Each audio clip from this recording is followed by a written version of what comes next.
നമസ്കാരം. Spot live ആരംഭിക്കുകയാണ്. കണ്ണൂർ കായലോട് ആൾക്കൂട്ട വിചാരണയെ തുടർന്ന് ജീവനൊടുക്കിയ യുവതിയുടെ ആത്മഹത്യാക്കുറിപ്പിലെ പരാമർശം ശരിവെച്ച് ആൺ സുഹൃത്ത് റഹീസിന്റെ മൊഴി വന്നിരിക്കുന്നു. ഇന്നാണ് റഹീസ് പോലീസിന് മുന്നിൽ ഹാജരായത്. ആൾക്കൂട്ട വിചാരണയടക്കമുള്ള കാര്യങ്ങൾ റഹീസ് പോലീസിനോട് വിശദീകരിച്ചിട്ടുണ്ട്. 3 വർഷമായി യുവതിയുമായി പരിചയമുണ്ടെന്ന് സംബന്ധിച്ച റഹീസ് യുവതിയെ വഞ്ചിച്ചുവെന്ന കുടുംബത്തിന്റെ ആരോപണം തള്ളിയിരിക്കുകയാണ്. സംഘം ചേർന്ന് മർദ്ദിച്ചെന്ന റഹീസിന്റെ പരാതിയിൽ SDPI പ്രവർത്തകർ അടക്കമുള്ള 5 പേർക്കെതിരെ പോലീസ് കേസെടുത്തു. FIRന്റെ പകർപ്പ് ന്യൂസ് 18 ലഭിച്ചു.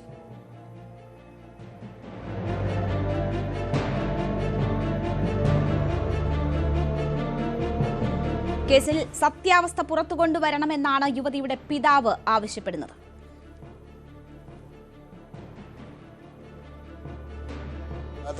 അതിൻ്റെ കൂട്ടത്തിൽ ഈ പയ്യനെയും പിടിക്കണം. എന്താണ് അവളെ അടുത്ത് ഒന്നും സ്വർണ്ണമൊന്നും കണ്ടിട്ടില്ല, സ്വർണ്ണമൊന്നും ഇല്ല. ആകെ ഒരു കമ്മലാണ് അവർ അയച്ചു തന്നത് ഈ ഹോസ്പിറ്റലിൽ നിന്ന്. പിന്നെ അവർ ചെയ്യുന്നുണ്ട്, അത് ശരിക്കും കാലിനുള്ള പാദസരം, അത് സ്വർണ്ണമല്ല. വേറെ സ്വർണ്ണമൊന്നും കിട്ടിയില്ല, കഴുത്തിൽ പോലും ഒന്നും കണ്ടില്ല. അപ്പോൾ സ്വർണ്ണമൊക്കെ കൊണ്ടുപോയിട്ടുണ്ടോ? ഇവരേതാണ്ട് ഒരു ഫണ്ട് നടത്തുന്നുണ്ട്, കുറേ സ്ത്രീകൾ കൂടി 1 ലക്ഷത്തിൻ്റെ, അത് 10 മാസത്തേക്ക്. അതിൽ 3 ആൾക്കാരെ ഇവിടെ കിട്ടിയിരിക്കുന്നു. ഈ 2 എണ്ണം ചങ്ങായി എന്നും പറഞ്ഞിട്ടാണ് അതിൽ. അത് ഏതിലാണ് അവരെഴുതി വെച്ച ഇതൊന്നും എനിക്കറിയത്തില്ല. KV ബൈജു വാർത്തയുടെ വിശദാംശങ്ങളുമായി ചേരുന്നു. എന്തായാലും പിതാവ് ആവശ്യപ്പെടുന്നത് ഇതിലെ സത്യാവസ്ഥ എന്ത് എന്നത് പുറത്തു വരണമെന്നതാണ്. SDPIക്കാർ പ്രതികളായ കേസിൽ ഇപ്പോൾ 5 പേർക്കെതിരെ കൂടി കേസെടുത്തിട്ടുണ്ട്. റഹീസിന്റെ മൊഴിയുടെ അടിസ്ഥാനത്തിൽ, പോലീസ് പരാതിയുടെ അടിസ്ഥാനത്തിൽ. ബൈജു നമുക്കൊപ്പം ചേരുകയാണ്. ബൈജു, ഇന്ന് എല്ലാവരും കാത്തിരുന്നത് റഹീസ് എന്ത് പറയുന്നു എന്ന് കേൾക്കാനാണ്. റഹീസ് ഇപ്പോൾ പോലീസിന് വിശദമായി തന്നെ മൊഴി നൽകിയിട്ടുണ്ട്. പെൺകുട്ടിയുടെ ആത്മഹത്യാക്കുറിപ്പിൽ സൂചിപ്പിച്ചിരുന്നത് പോലെ തന്നെ ആൾക്കൂട്ട വിചാരണയാണ് മരണത്തിലേക്ക് നയിച്ചത് എന്ന് സൂചിപ്പിക്കുന്ന മൊഴികൾ തന്നെയാണോ റഹീസ് നൽകിയിട്ടുള്ളത്?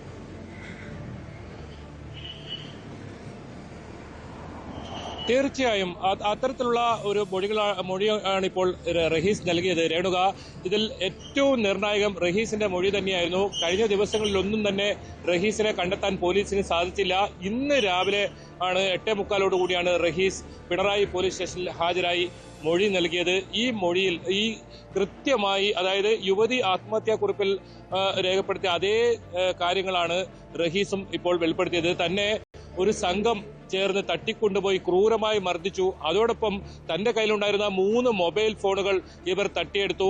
അതിലുള്ള ദൃശ്യങ്ങൾ കാണിച്ച് ഭീഷണിപ്പെടുത്തി തുടങ്ങി കൃത്യമായ കാര്യങ്ങൾ ഇതിൽ മൊഴിയായി നൽകിയിട്ടുണ്ട്. ഇതേ തുടർന്നാണ് പിണറായി പോലീസ് ഈ റഹീസിന്റെ പരാതിയിൽ ഇപ്പോൾ നേരത്തെ അറസ്റ്റിലായ, അതായത് യുവതിയുടെ ആത്മഹത്യയുമായി ബന്ധപ്പെട്ട് നേരത്തെ അറസ്റ്റായ 3 പേർ, അതോടൊപ്പം മറ്റു 2 പേർ, ഇങ്ങനെ 5 പേർക്കെതിരെ ഇപ്പോൾ കേസെടുത്തിരിക്കുന്നു. ഇതിൽ തട്ടിക്കൊണ്ടുപോകലുണ്ട്, ഗൂഢാലോചനയുണ്ട്, അതുപോലെ തന്നെ ബ്ലാക്ക് മെയിലിംഗ് ഉണ്ട്. ഇത്തരത്തിൽ നിരവധി വകുപ്പുകൾ ചുമത്തിയാണ് ഇവർക്കെതിരെ കേസെടുത്തിരിക്കുന്നത്. ഏതായാലും നേരത്തെ ആത്മഹത്യാ പ്രേരണ കുറ്റം മാത്രമാണ് ആദ്യം അറസ്റ്റിലായ 3 പേർക്കെതിരെ ചുമത്തിയിരിക്കുന്നത്. ഏതായാലും അവർ കൂടി ഈ റഹീസിനെ തട്ടിക്കൊണ്ടുപോയി മർദ്ദിച്ച കേസിൽ പെട്ടതോടുകൂടി അവർക്കെതിരെയുള്ള കുറ്റം കൂടി അധികമായി ഈ വകുപ്പുകൾ ചേർക്കുമെന്നാണ് പോലീസ് അറിയിച്ചിട്ടുള്ളത്. എന്തായാലും ഈ കേസിൽ റഹീസിന്റെ മൊഴി അത് നിർണായകമായി എന്ന് പറയേണ്ടി വരും. കൃത്യമായി ഈ കുടുംബം നേരത്തെ ആരോപിച്ചിരുന്നു, അതായത് ഈ റഹീസിന് ഈ ആത്മഹത്യയിൽ പങ്കുണ്ട്, റഹീസിനെ ഈ വഞ്ചിക്കുകയായിരുന്നു യുവതിയെ തുടങ്ങിയ കാര്യങ്ങളുണ്ടായിരുന്നു. അതൊക്കെ റഹീസ് തള്ളി. യുവതിയുമായി നേരത്തെ പരിചയമുണ്ട്, 3 വർഷമായി പരിചയമുണ്ട്. അതല്ലാതെ സാമ്പത്തികമായ എന്തെങ്കിലും ഇടപാടില്ല, സ്വർണമോ മറ്റോ കുടുംബം ആരോപിക്കുന്ന പോലെ സ്വർണമോ മറ്റോ യുവതിയിൽ നിന്നും വാങ്ങിയിട്ടില്ല. അതേസമയം തന്നെ ഈ പോലീസ് ഈ മാതാവിന്റെ പരാതിയിലുള്ള കേസ് നിലവിൽ എടുത്തിട്ടില്ല. ഈ കേസ് എടുക്കുന്ന കാര്യത്തിൽ ഒരു തീരുമാനമായിട്ടില്ല എന്നാണ് പോലീസ് പറയുന്നത്. കാരണം ഈ പോലീസ് ഇത് ആദ്യം തന്നെ സദാചാര ഗുണ്ടായിസമാണെന്ന കാര്യത്തിൽ പോലീസ് ആദ്യം തന്നെ ഉറച്ചു നിന്നിരുന്നു. അത്രത്തോളം തെളിവുകൾ ഇതിൽ ലഭിച്ചിരുന്നു. പ്രത്യേകിച്ച് യുവതിയിൽ നിന്നും 3 പേജുള്ള ഈ ആത്മഹത്യാക്കുറിപ്പ് അതിൽ എല്ലാം വിശദമാക്കിയിട്ടുണ്ട്. അതിൽ പറഞ്ഞ പ്രകാരം തന്നെയാണ് ഈ റഹീസിന്റെ മൊഴിയും അതേ രീതിയിലുള്ളതാണ് ഇപ്പോൾ വന്നിട്ടുള്ളത്. എന്തായാലും ഇന്ന് ഏറ്റവും നിർണായകമായിരുന്നു ഈ കേസിൽ വലിയ തോതിൽ പ്രതിഷേധമുയർന്ന DYFI, CPM ഉൾപ്പെടെ വലിയ തോതിൽ ആളുകൾ പ്രതിഷേധത്തിനിറങ്ങിയ അതായത് നമ്മൾ കേരളത്തിന് തന്നെ നാണക്കേടുണ്ടാക്കുന്ന ഒരു സംഭവം, ഒരു ആണും പെണ്ണും സംസാരിച്ചതിന് അവരെ ബലമായി തട്ടിക്കൊണ്ടുപോയി അതിക്രൂരമായി മർദ്ദിക്കുക, പിന്നീട് അതിൽ മനം നൊന്ത യുവതി ആത്മഹത്യ ചെയ്യുക, അത്രത്തോളം വലിയ ഒരു നാണക്കേടുണ്ടാകുന്ന ഒരു സംഭവത്തിൽ SDPI ആണ് പ്രതിസ്ഥാനത്തുള്ളത്. അതുകൊണ്ട് തന്നെ SDPIയുടെ പ്രവർത്തകരാണ് ഇപ്പോൾ അറസ്റ്റിലായിരിക്കുന്നതും. ഏതാനും മണിക്കൂറുകൾ മുമ്പാണ് SDPIയുടെ നേതൃത്വത്തിൽ ഇപ്പോൾ ഒരു പോലീസ് സ്റ്റേഷൻ മാർച്ച് ഉണ്ടായിരുന്നു പിണറായി പോലീസ് സ്റ്റേഷനിലേക്ക്. ഈ മാർച്ച് പ്രധാനമായും ആരോപിക്കുന്നത് തങ്ങൾക്കെതിരെ കള്ളക്കേസെടുക്കുന്നു, നിർണായകമായിരുന്നത് ഈ യുവാവിന് എന്ത് പറയാനുണ്ടായിരുന്നു ആ സംഭവത്തെക്കുറിച്ച് എന്നുള്ളതായിരുന്നു. അപ്പോൾ ഇന്ന് പോലീസിന് യുവാവ് വിശദമായ മൊഴി കൊടുത്തിട്ടുണ്ട് എന്ന് തന്നെയാണ് മനസ്സിലാക്കുന്നത്. SDPI പ്രവർത്തകർ, ബന്ധുക്കളൊക്കെ പ്രതിയായിട്ടുള്ള കേസിൽ ഈ കുടുംബത്തിന്റെ നിലപാട് വലിയ രീതിയിലുള്ള സംശയങ്ങൾക്കിട നൽകിയിരുന്നു. അവർക്ക് പരാതിയില്ല, ഈ യുവാവാണ് എല്ലാത്തിനും ഉത്തരവാദി, ഈ മറ്റ് പോലീസ് കേസെടുത്തിട്ടുള്ളവർ നിരപരാധികളാണ് എന്ന ഒരു നിലപാട് ഈ വീട്ടുകാർ പറയുന്നു. മാത്രവുമല്ല, ഈ ആൾക്കൂട്ട വിചാരണ നടന്നിട്ടില്ല എന്ന തരത്തിലൊക്കെയുള്ള നിലപാട് അവർ സ്വീകരിച്ചിരിക്കുന്നത് വലിയ ആശയക്കുഴപ്പവും സംശയവും ഒക്കെ ഈ കേസുമായി ബന്ധപ്പെട്ട് ഉണ്ടാക്കിയിരുന്നു. ഇപ്പോൾ പോലീസിന്റെ നിലപാട് എന്താണ്? റഹീസിന്റെ മൊഴി പൂർണ്ണമായും വിശ്വസിക്കുന്നുണ്ടോ പോലീസ്? നേരത്തെ തന്നെ ഇതൊരു ആൾക്കൂട്ട വിചാരണയാണ്, അത് മനംനൊന്തുള്ള മരണമാണ് എന്ന നിഗമനത്തിലേക്ക് പോലീസ് എത്തിയിരുന്നു. ഇപ്പോൾ ഈ യുവാവിനെ കേട്ടുകഴിഞ്ഞപ്പോൾ പോലീസ് പൂർണ്ണമായും യുവാവിനെ വിശ്വസിക്കുന്നുണ്ടോ? അതനുസരിച്ചാണോ നടപടികൾ മുന്നോട്ട് പോകുന്നത്?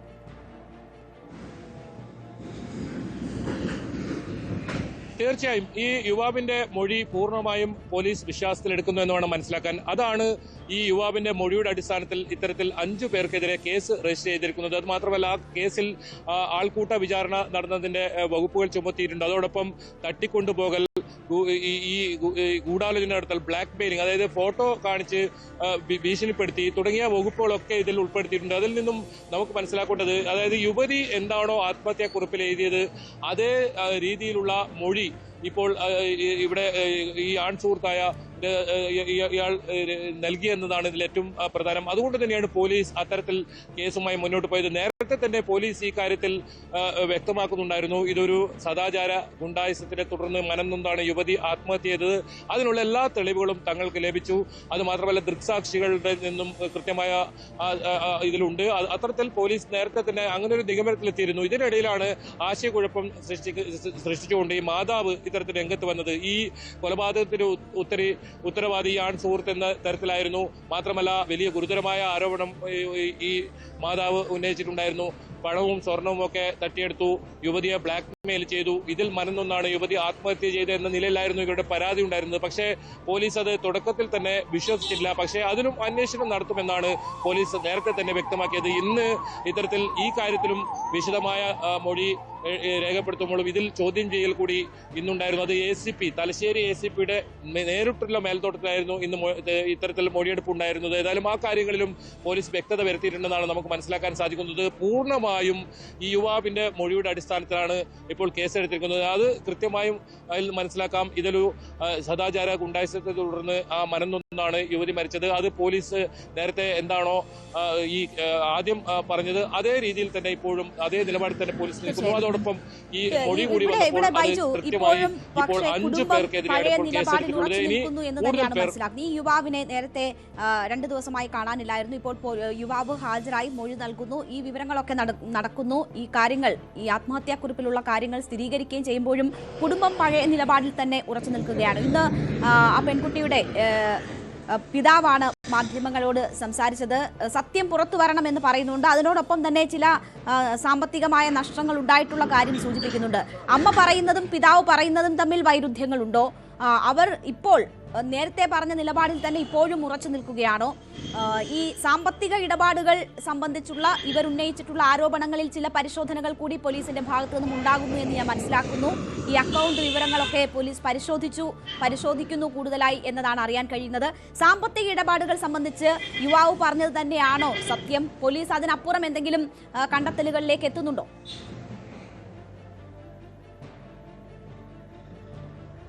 രേണുക, ഇതിൽ റഹീസിനെ ചോദ്യം ചെയ്യണമെന്ന ഒരു ആവശ്യമാണ് കുടുംബം ആദ്യം മുതലേ പറയുന്നുണ്ടായിരുന്നത്. ഇതിൽ സത്യാവസ്ഥ പുറത്തു കൊണ്ടുവരണം എന്നായിരുന്നു അവരുടെ ആവശ്യം. ഇതിൽ മാതാവ് നൽകിയ പരാതിയിലാണ് ഗുരുതരമായ ആരോപണം ഉണ്ടായിരുന്നത്. പക്ഷേ പിതാവ് ഈ കാര്യത്തിൽ SDPI ഓഫീസിൽ തങ്ങളെ വിളിച്ചു വരുത്തിയിരുന്നു, ഇത്തരത്തിൽ ഒരു ചർച്ച നടത്തിയിരുന്നു, ഈ കാര്യങ്ങളൊക്കെ സ്ഥിരീകരിച്ചിരുന്നു. അത് ന്യൂസ് 18നോട് തന്നെയാണ് അദ്ദേഹം ആ കാര്യം വ്യക്തമാക്കിയത്. അപ്പോഴും അദ്ദേഹം പൂർണ്ണമായും റഹീസിനെ കുറ്റപ്പെടുത്തിക്കൊണ്ടായിരുന്നില്ല പറഞ്ഞത്. പക്ഷേ റഹീസിനെ ചോദ്യം ചെയ്യണമെന്നൊരാവശ്യം അവർ ഉന്നയിച്ചിരുന്നു. പോലീസ് ഇതിന്റെ സത്യാവസ്ഥ കൊണ്ടുവരണമെന്നാണ് അവർ ആവശ്യപ്പെട്ടത്. അതിനായി റഹീസിനെ ചോദ്യം ചെയ്യണമെന്നാണ് അവർ ആവശ്യം ഉന്നയിച്ചത്. പക്ഷേ കഴിഞ്ഞ ദിവസങ്ങളിലൊന്നും റഹീസിനെ കണ്ടെത്താൻ സാധിച്ചിരുന്നില്ല. റഹീസ് ഒളിവിൽ പോയ ഒരു സാഹചര്യമായിരുന്നു. ഏതെങ്കിലും തരത്തിൽ ആത്മഹത്യാക്കുറിപ്പിൽ റഹീസിനെതിരെ ഒരു പരാമർശവും നേരത്തെ തന്നെ പോലീസിന് ലഭിച്ചിരുന്നില്ല. അതുകൊണ്ട് തന്നെ റഹീസ് ഇതിൽ ഏതെങ്കിലും തരത്തിൽ പ്രതിയാകുമെന്നോ അല്ലെങ്കിൽ കുടുംബം ആരോപിക്കുന്ന രീതിയിൽ മാറുമെന്നോ പോലീസ് കൃത്യമായി ആ കാര്യത്തിൽ അന്വേഷണം നടത്തിയിരുന്നു. അതുകൊണ്ട് തന്നെയാണ് പോലീസ് ആദ്യം മുതൽ തന്നെ ഈ കാര്യം വ്യക്തമാക്കിയത്. അപ്പോഴും കുടുംബം പറഞ്ഞത് റഹീസിനെ ചോദ്യം ചെയ്യണം, അല്ലെങ്കിൽ റഹീസിൽ നിന്നും ഈ മൊഴിയെടുക്കണം എന്നായിരുന്നു. ഏതായാലും ആ മൊഴിയെടുക്കലാണ് ഇന്ന് 3 മണിക്കൂറിലധികം നേരം ACPയുടെ നേരിട്ട മേൽനോട്ടത്തിൽ നടന്നത്. ഏതായാലും ആ മൊഴിയെടുപ്പിൽ കാര്യങ്ങൾ കൃത്യമായ ഈ പോലീസ് ഒരു കൃത്യമായ നിഗമനത്തിലേക്ക് എത്തുന്നു. അതേ തുടർന്നാണ് പിന്നീട് ഇപ്പോൾ 5 പേർക്കെതിരെ കേസ് രജിസ്റ്റർ ചെയ്തത്. ഈ കേസിൽ കൂടുതൽ പേർ പ്രതികളാകുമെന്നാണ് നമുക്ക് മനസ്സിലാക്കാൻ സാധിക്കുന്നത്. ഒരു പക്ഷേ ഈ കുടുംബത്തിന്റെ റസീനയുടെ ബന്ധുക്കളാണ് ഇതിൽ ഉൾപ്പെട്ടിട്ടുള്ളത്. ബന്ധുക്കളുമുണ്ട്, അതോടൊപ്പം SDPI പ്രവർത്തകർ കൂടിയാണ് ഇവർ. അതുകൊണ്ടുള്ള സമ്മർദ്ദം കൊണ്ടായിരിക്കാം ഒരു പക്ഷേ ഇത്തരത്തിൽ ഒരു പരാതിയുമായി രംഗത്തെത്തി. ഏതായാലും ഇതിലും അന്വേഷണം ഇനിയും മുന്നോട്ട് പോകുമെന്നാണ് പോലീസ് പറയുന്നത്. മാതാവിന്റെ ഈ പരാതി സംബന്ധിച്ച് കൂടുതൽ അന്വേഷണം ഉണ്ടാവും. ഏതായാലും റഹീസ് ഏതെങ്കിലും തരത്തിൽ ഈ ഒരു ആത്മഹത്യയുമായി ബന്ധമില്ല എന്ന തരത്തിൽ തന്നെയാണ് പോലീസ് ഇപ്പോൾ എത്തിയിരിക്കുന്നത്. മാത്രമല്ല ഈ തട്ടിക്കൊണ്ടുപോകലും നേരത്തെ പറഞ്ഞ കാര്യങ്ങളെല്ലാം ശരിവെക്കുന്ന രീതിയിലാണ് ഇപ്പോൾ കാര്യങ്ങൾ എത്തി നിൽക്കുന്നത്. ആ രീതിയിലാണ് ഇപ്പോൾ പോലീസ് FIR-ഉം ചുമത്തിയിരിക്കുന്നത്, നടപടിയുമായി മുന്നോട്ട് പോകുന്നതും. എന്തായാലും കൂടുതൽ പേരുടെ അറസ്റ്റ് വരും ദിവസങ്ങളിൽ ഉണ്ടാവും. പ്രതിഷേധം ഇപ്പോഴുമുണ്ട്. വൈകിട്ട് DYFIയുടെ പ്രതിഷേധ പ്രകടനമുണ്ട്. ഒപ്പം നിരവധി സംഘടനകൾ ഇത്തരത്തിൽ പ്രതിഷേധവുമായി രംഗത്ത് വരുന്നുണ്ട്. SDPIയുടെ പ്രതിഷേധമാണ് കഴിഞ്ഞ ഏതാനും മണിക്കൂറുകൾക്ക് മുമ്പ് പിണറായി പോലീസ് സ്റ്റേഷനിൽ കണ്ടത്. ഇവർ പ്രധാനമായും പോലീസിനെതിരായിരുന്നു, ഒപ്പം CPM-നും എതിരായിരുന്നു. മാധ്യമപ്രവർത്തകർ വാർത്ത നൽകുന്നതിലും ഇവർക്ക് വിമർശനം ഉണ്ടായിരുന്നു. അത്തരത്തിലൊരു പ്രതിഷേധ പ്രകടനമായിരുന്നു ഉണ്ടായിരുന്നതെങ്കിൽ ഈ സംഭവത്തെ അപലപിച്ചുകൊണ്ടാണ് വലിയ പ്രതിഷേധം ഉണ്ടാകുന്നത്. അത് DYFIയുടെ ഭാഗത്തു നിന്നും മഹിളാ മോർച്ച, യുവമോർച്ച തുടങ്ങിയ സംഘടനകളുടെ ഭാഗത്തു നിന്നെല്ലാം ഉയർന്നു വരുന്നുണ്ട്. എന്തായാലും ഇപ്പോഴും ആ വലിയ പ്രതിഷേധം ഉയരുക തന്നെ ചെയ്യും. ഒരു യുവതിയുടെ ജീവനെടുത്ത സംഭവമാണ്. ആൾക്കൂട്ട വിചാരണ നടത്തി ഒരു യുവതിയെ മരണത്തിലേക്ക് തള്ളിവിട്ട സംഭവമാണ്. ആ രീതിയിൽ ഗൗരവത്തോടു കൂടി തന്നെ കാണണം ആ വിഷയത്തെ. അതുകൊണ്ട് തന്നെ വലിയ പ്രതിഷേധം അതുമായി ബന്ധപ്പെട്ട് ഉയരും എന്ന് തന്നെയാണ് മനസ്സിലാക്കുന്നത്. ബൈജു, ഈ കാര്യത്തിൽ ഇപ്പോൾ 2 കേസുകളാണുള്ളത്. ഒന്ന് യുവതിയുടെ മരണവുമായി ബന്ധപ്പെട്ട് രേഖപ്പെടുത്തിയിട്ടുള്ള കേസ്, രണ്ടാമത്തേത് ഇപ്പോൾ ഈ റഹീസ് നൽകിയിട്ടുള്ള പരാതി. റഹീസിനെ ആൾക്കൂട്ട വിചാരണ നടത്തി അപമാനിച്ച് അതിനുശേഷം മറ്റൊരു ആളില്ലാത്ത സ്ഥലത്തേക്ക് വാഹനത്തിൽ കൊണ്ടുപോയി അവിടെ വെച്ച് മർദ്ദിച്ചു എന്നുകൂടി പറയുന്നുണ്ട്. ഇയാൾ ശാരീരികമായി ഫിറ്റാണോ? വലിയ രീതിയിലുള്ള മർദ്ദനം ഏൽക്കേണ്ടി വന്നിട്ടുണ്ടോ ഇയാൾക്ക്? 2 ദിവസം എവിടെയായിരുന്നു എന്നത് സംബന്ധിച്ച് എന്തെങ്കിലും വിവരങ്ങൾ പോലീസിനോട് പറഞ്ഞിട്ടുണ്ടോ? മാധ്യമങ്ങളോട് സംസാരിക്കാനോ കാര്യങ്ങൾ പറയാനോ റഹീസ് തയ്യാറായിട്ടുണ്ടോ?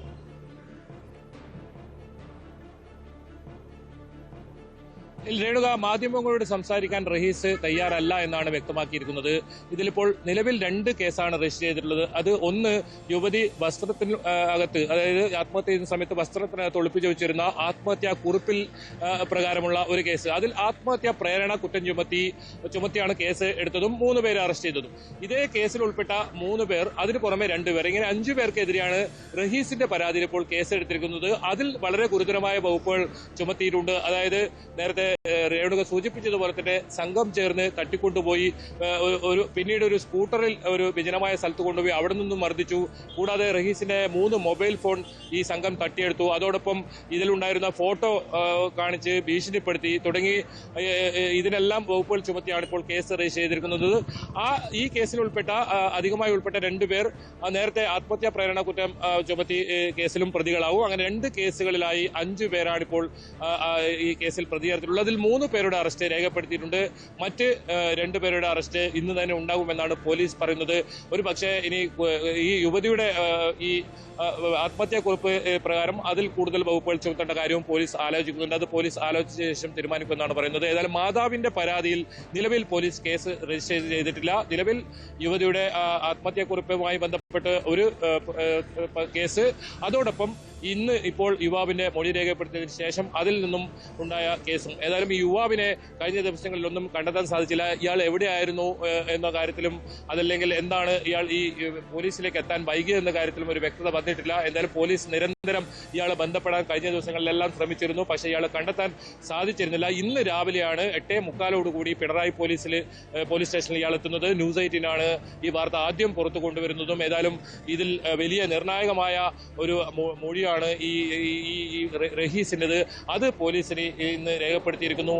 അത് പ്രകാരം ആ മൊഴി പ്രകാരം പോലീസ് കേസും എടുത്തിരിക്കുന്നു. ഇതിലൊരു വ്യക്തത വന്നിരിക്കുന്നത് കൃത്യമായി യുവതി എന്താണോ ആത്മഹത്യക്കുറിപ്പിൽ രേഖപ്പെടുത്തിയിട്ടുള്ളത് അത് തന്നെ ഈ റഹീസും മൊഴി നൽകിയെന്നാണ്. അതുകൊണ്ട് തന്നെ ഇതിൽ പോലീസിന് ഒരു കൃത്യത വന്നിരിക്കുന്നു. ഇതിൽ ഏതെങ്കിലും തരത്തിൽ റഹീസ് ഉൾപ്പെട്ടിട്ടില്ല. പക്ഷേ ഇത് കൃത്യമായി ഈ സദാചാര ഗുണ്ടകളുടെ അവരുടെ ആ കാര്യങ്ങളിൽ മനംനൊന്ത് തന്നെയാണ് യുവതി ആത്മഹത്യ ചെയ്തത് എന്ന ഒരു നിഗമനത്തിലേക്ക് പോലീസ് എത്തുകയാണ്. മാതാവിന്റെ പരാതി നിലവിൽ ഓഫീസിലേക്ക് കൊണ്ടുപോയാണ് ഈ വിചാരണ നടത്തിയിരിക്കുന്നത്. ജനാധിപത്യ പ്രക്രിയയിൽ പങ്കാളികളാകുമ്പോൾ നിലമ്പൂരിൽ അവരുടെ സ്ഥാനാർത്ഥി മത്സരിക്കുന്ന ദിവസം തന്നെയാണ് ഈ സംഭവങ്ങൾ പുറത്തു വരുന്നത്. അങ്ങനെ ജനാധിപത്യ പ്രക്രിയയിൽ വിശ്വസിക്കുന്നവരാണ് ഇതിന് പിന്നിൽ പ്രവർത്തിച്ചിരിക്കുന്നത് എങ്കിൽ അത് ചോദ്യം ചെയ്യപ്പെടേണ്ടതാണ്. പക്ഷേ ആ നിയമ നടപടികൾക്കെതിരെ പോലും വലിയ പ്രതിഷേധം ഉയർത്തിവിടാനുള്ള ശ്രമമാണ് ഒരു ഭാഗത്ത് നടക്കുന്നത്. ഇന്ന് പ്രത്യക്ഷത്തിൽ തന്നെ അങ്ങനെയുള്ള പ്രതിഷേധ പരിപാടികൾക്ക് കൂടി തുടക്കം കുറിക്കുന്നത് നമ്മൾ കണ്ടതാണ്. ബൈജു, ഇതിൽ ആ കുടുംബത്തിന് മേൽ വലിയ രീതിയിലുള്ള സമ്മർദ്ദമുണ്ട് എന്നാണോ മനസ്സിലാക്കുന്നത്? ഒരു മകളെ നഷ്ടപ്പെട്ട അമ്മയാണ് ആ സംഭവത്തിലെ അന്വേഷണത്തെ വഴിതിരിച്ചു വിടും വിധമുള്ള മറ്റൊരു പരാതി നൽകുന്ന സാഹചര്യം ഉണ്ടായത്. പോലീസ് ഉറപ്പിച്ചു പറയുന്നു ആത്മഹത്യാക്കുറിപ്പ് വരെ ഉള്ള സാഹചര്യത്തിൽ. മാത്രവുമല്ല, പിതാവ് ഉൾപ്പെടെയുള്ളവർ അവിടെ എത്തി വിചാരണ നേരിട്ടത് തുറന്നു പറയുന്ന ഘട്ടത്തിൽ അങ്ങനെ ഒരു കൗണ്ടർ പരാതി കൊടുക്കുന്ന സാഹചര്യം അവർ ഏതെങ്കിലും തരത്തിലുള്ള സമ്മർദ്ദം കൊണ്ടുണ്ടായതാണോ? ഇന്നത്തെ ഈ പ്രതിഷേധ പരിപാടികളൊക്കെ കാണുമ്പോൾ ആ സംശയം കൂടുതൽ ബലപ്പെടുകയാണ്. അങ്ങനെ ഒരു സമ്മർദ്ദമുണ്ടെങ്കിൽ ഇനിയും ഏതെങ്കിലും തരത്തിൽ നിയമ നടപടികളുമായി മുന്നോട്ട് പോകാൻ തന്നെയാണോ ഈ കുടുംബം തയ്യാറെടുക്കുന്നത്? രേണുക, അത് ഏറ്റവും പ്രധാനമാണ്. കാരണം 2 കാരണങ്ങളാണ് ഇതിൽ പോലീസ് പറയുന്നത്. ഒന്ന്, ഈ കേസിൽ ഉൾപ്പെട്ടിട്ടുള്ളത് ഇവരുടെ അടുത്ത ബന്ധുക്കളാണ്, ഈ റസീനയുടെ അടുത്ത ബന്ധുക്കളാണ്. ആ ഒരു കാരണം കൊണ്ട് തന്നെ ഒരു പക്ഷേ ഒരു സമ്മർദ്ദത്തിലായി ഈ മാതാവ് ഇത്തരത്തിൽ രംഗത്ത് വന്നതാകാം.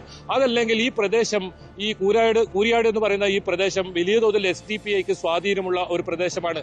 ഒരു പക്ഷേ അവരുടെ സമ്മർദ്ദം ഉണ്ടായേക്കാം. കാരണം എന്താണോ SDPI ഈ മാതാവ് ഈ സംഭവം ഇത്തരത്തിലുള്ള ഒരു വെളിപ്പെടുത്തൽ നടത്തുന്നതിന് മുമ്പ്, ആരോപണം നടത്തുന്നതിന് മുമ്പ് പറഞ്ഞത്, അതേ ആരോപണമാണ് ഈ മാതാവ് പറയുന്നു എന്നതാണ് അത് ഏറ്റവും പ്രധാനം. ഏതായാലും SDPI പറഞ്ഞത് തങ്ങൾക്ക് പങ്കില്ല, തങ്ങൾ ഇത്തരത്തിൽ ആൾക്കൂട്ട വിചാരണ നടത്തിയിട്ടില്ല, ഇതൊരു മധ്യസ്ഥ ചർച്ച മാത്രമായിരുന്നു എന്നാണ്. അത് തന്നെയാണ് ഈ മാതാവ് ഏറ്റുപിടിച്ചത്. ഒരു പക്ഷേ അങ്ങനെ ഒരു സാധ്യമാകാം. ഏതായാലും ഇതിൽ പോലീസ് അന്വേഷണം നടത്തും. വളരെ ഗൗരവത്തോടു കൂടി തന്നെ ഈ മാതാവിന്റെ പരാതിയെ കാണുന്നുണ്ട്. അത് രേണുക സൂചിപ്പിച്ചതുപോലെ തന്നെ മകൾ നഷ്ടപ്പെട്ട ഒരു മാതാവിന്റെ അവസ്ഥ നമുക്കറിയാം. മാത്രമല്ല ഇവർക്ക് 3 കുട്ടികളാണുള്ളത്. ആ കുട്ടികളിൽ അനാഥരായിരിക്കുന്നു. അവരെ ഇനി ആര് നോക്കുമെന്ന ഒരു ചോദ്യമൊക്കെ ഉണ്ട്. ഇതിനിടയിലാണ് ഇത്തരത്തിൽ നിയമപ്രശ്നങ്ങളും അവ്യക്തതകളും ദുരൂഹതകളും ഒക്കെ ഈ കേസിൽ വന്ന് ചേരുന്നത്. എന്തായാലും അത് സംബന്ധിച്ച് പോലീസ് അന്വേഷണം ഗൗരവമായി തന്നെ ഉണ്ടാകും.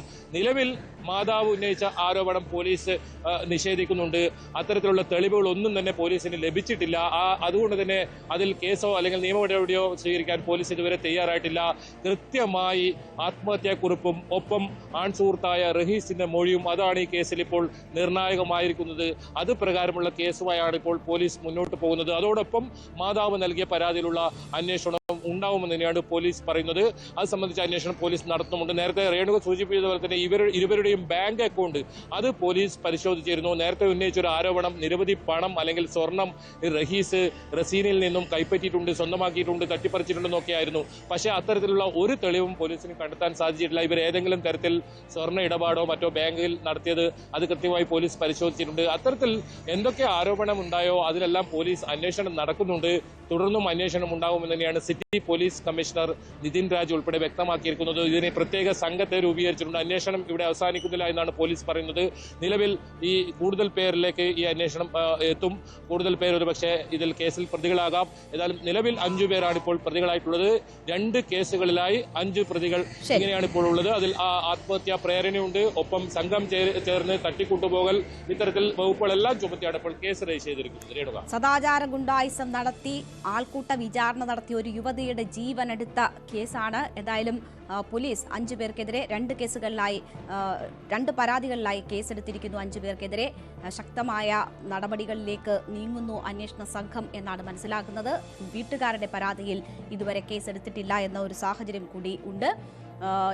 യുവാവ് പറഞ്ഞ കാര്യങ്ങളെല്ലാം തന്നെ ഈ യുവതിയുടെ ആത്മഹത്യാ കുറിപ്പിൽ എന്താണോ സൂചിപ്പിച്ചിരുന്നത് അതുമായി ബന്ധപ്പെടുത്തി തന്നെ ഉള്ള കാര്യങ്ങളാണ്. യാതൊരു തരത്തിലും സാമ്പത്തിക ഇടപാടുകൾ ഉണ്ടായിട്ടില്ല എന്നതും യുവാവ് വ്യക്തമാക്കുന്നു എന്ന് KV ബൈജുവാണ് വാർത്തയുടെ വിശദാംശങ്ങൾ നൽകിയത്. KSRTC ബസ്സിൽ ലൈംഗിക അതിക്രമം നടത്തിയ കേസിൽ കോഴിക്കോട് സ്വദേശി സവാദ് വീണ്ടും അറസ്റ്റിലായി. ഈ മാസം 14-ന് മലപ്പുറത്തേക്കുള്ള KSRTC ബസ്സിൽ വെച്ചായിരുന്നു കേസിനാസ്പദമായ സംഭവം നടന്നത്. യുവതിയുടെ പരാതിയിൽ തൃശൂർ ഈസ്റ്റ് പോലീസാണ് സവാദിനെ അറസ്റ്റ് ചെയ്തത്. തമിഴ്നാട്ടിൽ ഒളിവിൽ പോയ സവാദിനെ പോലീസ് പിന്തുടർന്ന് പിടികൂടുകയായിരുന്നു. മുൻപും KSRTC ബസ്സിൽ വെച്ച് ലൈംഗിക അതിക്രമം നടത്തി സവാദ് പിടിയിലായിരുന്നു.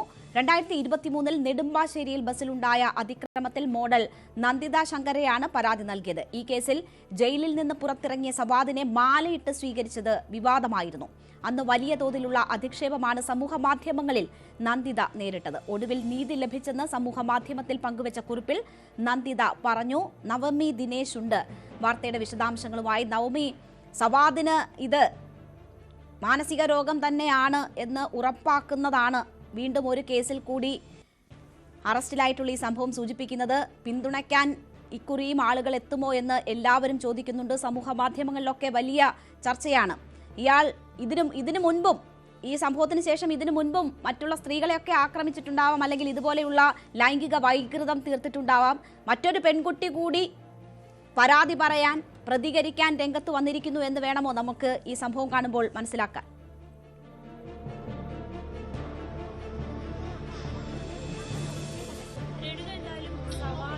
മാനസിക വൈകൃതം തന്നെയാണെന്ന് നമുക്ക് ഉറപ്പിച്ചു പറയാം. ആദ്യത്തെ സംഭവത്തിൽ തന്നെ നമുക്ക് വ്യക്തമാണ്. പക്ഷെ അതിനെ സവാദിനെ പിന്തുണയ്ക്കുന്നതിനു വേണ്ടിയും സവാദ് ജയിലിൽ നിന്ന് ഇറങ്ങുമ്പോൾ മാലയിട്ട് സ്വീകരിക്കുന്നതിനു വേണ്ടിയും നമ്മുടെ സമൂഹത്തിലുള്ള ആളുകൾ തന്നെ രംഗത്തെത്തുന്നത് വലിയ തെറ്റായ സന്ദേശം തന്നെയാണ് നൽകുന്നത്. അതൊരിക്കൽ കൂടി ഉറപ്പിക്കുകയാണ് ഈ ഒരു അറസ്റ്റോടുകൂടി.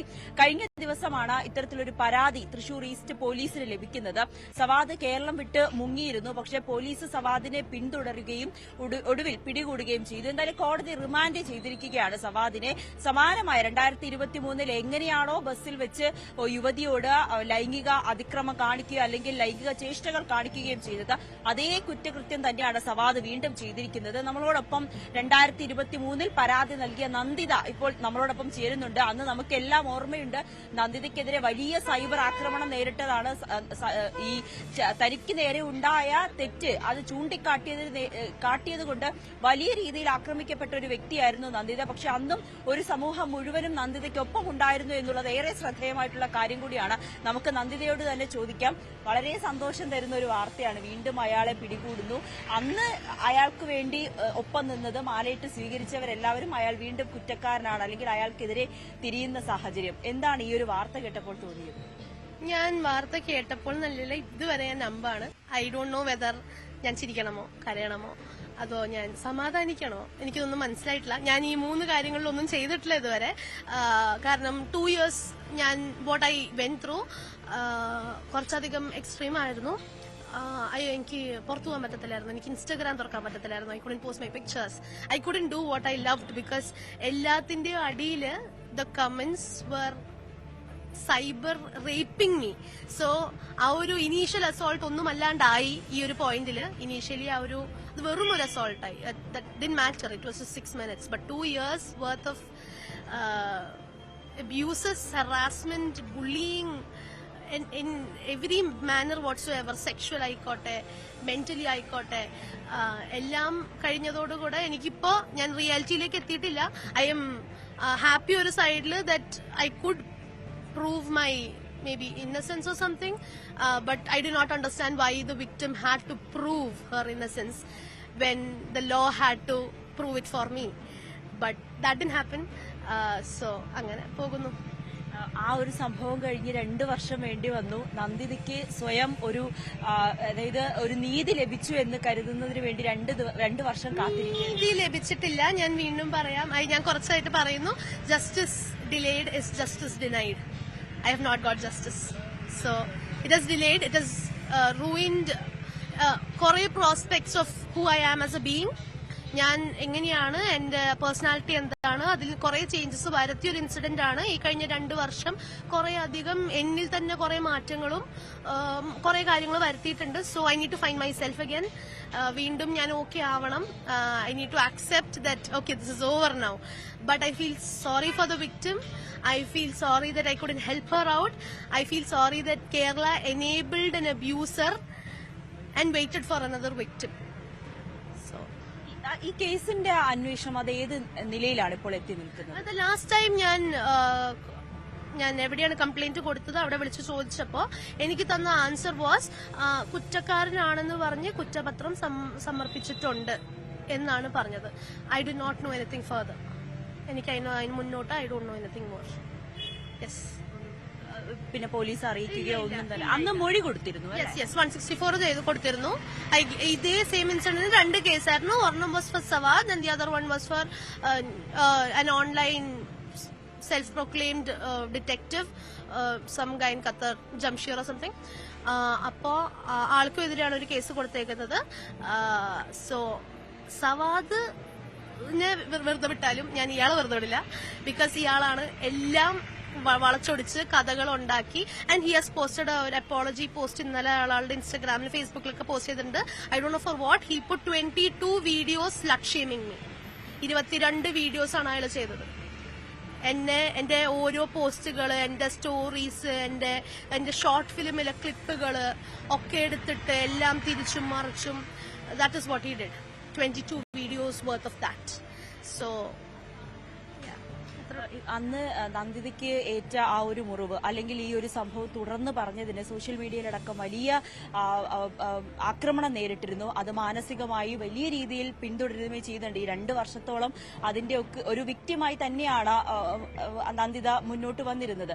പക്ഷേ നമ്മുടെ സമൂഹത്തിൽ അല്ലെങ്കിൽ നമുക്കെതിരെ ഒരു അനീതി നടക്കുമ്പോൾ അത് തുറന്നു പറയുന്ന സ്ത്രീകൾ എപ്പോഴും കുറ്റക്കാരാണ്. അത് നമുക്ക് പല കാര്യങ്ങളും നമ്മുടെ മുന്നിൽ ഉദാഹരണമായി നിൽക്കുന്നുണ്ട്.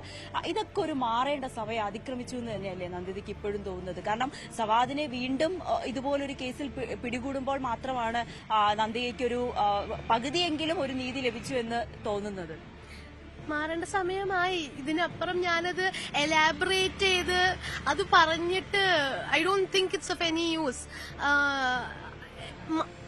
അടുത്ത വരുന്ന ജനറേഷൻ പോലും ഈ ഒരു ടോക്സിസിറ്റി മനസ്സിൽ പേരൻസ് കുത്തിവെച്ചുകൊണ്ട് തന്നെയാണ് വരുന്നത്. ലൈക്ക് ഞാൻ ബേസിക്കലി തുണിയുടെ ഇറക്കം കുറഞ്ഞു കഴിഞ്ഞാൽ I have heard mothers slut shame their daughters. നീ എന്ത് ഇത്രയും കുഞ്ഞി തുണിയിട്ട് നടക്കുന്നതെന്ന്. ദാറ്റ് ജസ്റ്റ് മെയിൻ അത് എനേബിൾ ചെയ്യുവാണ്. That is enabling the mothers, the brother to do that to his wife or his daughter, or the father to do that to his sister or their kids. Generationalite it is enabling people to be this, be Sawads, be Jamshirs, be enablers, be all Kerala men's അസോസിയേഷനുള്ള എല്ലാവരും. ഇതൊക്കെ enable ചെയ്യുന്നത് സൊസൈറ്റിയും വീടും തന്നെയാണ് എന്ന് തന്നെയാണ് ഞാൻ വിശ്വസിക്കുന്നത്. Because I have seen videos where അമ്മ തൂത്ത് വരുമ്പോൾ അച്ഛൻ കാർപ്പറ്റ് പിടിച്ച് പൊക്കുന്നത് കണ്ട് മോനും കാർപ്പറ്റ് പിടിച്ച് പൊക്കി കൊടുക്കുന്നത്. That is how respect comes in. So ഈ ഭാര്യനെ തല്ലുന്നവന്മാരും മക്കളെ ഇടിക്കുന്നവന്മാരും മക്കളെ പീഡിപ്പിക്കുന്നവന്മാരും നാട്ടിലുള്ള എല്ലാവരും കയറി പിടിക്കുന്നവന്മാർക്കുമാണ് ഞാൻ ഈ റിയാക്ട് ചെയ്തതിൽ കുരു പൊട്ടിയേക്കുന്നതും പൊള്ളിയേക്കുന്നതും അതിൽ സങ്കടം. സോ ഇതിനെതിരെ റിയാക്ട് ചെയ്ത എനിക്കെതിരെ റിയാക്ട് ചെയ്ത് സവാദ് വിക്ടിമാണ്, ഞാൻ അബ്യൂസറിനാക്കി എല്ലാ വ്യക്തികളും അവരുടെ ഭാര്യമാരും മക്കളൊക്കെ ഇത് കാണുമ്പോൾ മനസ്സിലാക്കിക്കോളൂ, ഹി ഈസ് ലൈക്ക് ദാറ്റ്. സവാദിനെ പോലൊരു വ്യക്തിയാണ് ഈ സപ്പോർട്ട് ചെയ്തേക്കുന്നതും എനേബിൾ ചെയ്തേക്കുന്നതുമായിട്ടുള്ള ആൾക്കാർ. Thank you. രേണുക, നന്ദിതയാണ് ഇപ്പോൾ നമ്മളോട് പ്രതികരിച്ചത്. 2 വർഷം ആ കുട്ടി അനുഭവിച്ച മാനസിക സമ്മർദ്ദം സോഷ്യൽ മീഡിയയിൽ ഒരു പോസ്റ്റ് ഇടുമ്പോൾ അല്ലെങ്കിൽ തന്റെ പഴയ ചിത്രങ്ങളിൽ അത് വസ്ത്രത്തിന്റെ ഇറക്കം കുറഞ്ഞു, അതുകൊണ്ട് ഒരു പുരുഷൻ അങ്ങനെ കാണിക്കും, നീ അതിന് അർഹതയാണെന്ന തരത്തിലുള്ള വളരെ മോശമായിട്ടുള്ള രീതിയിലൊക്കെ കമന്റുകൾ ഏറ്റുവാങ്ങി അതിന്റെ ഒരു മാനസിക സംഘർഷത്തിൽ കൂടി കടന്നു വന്ന നന്ദിതയാണ് ഇപ്പോൾ നമ്മളോട് പ്രതികരിച്ചത്. ഈ നന്ദിതയോട് ഇത്തരത്തിൽ മോശമായി പെരുമാറിയ സവാദ് എന്ന വ്യക്തി അയാൾ വീണ്ടും എങ്ങനെ എന്നതിനെ കുറിച്ചായിരുന്നില്ല.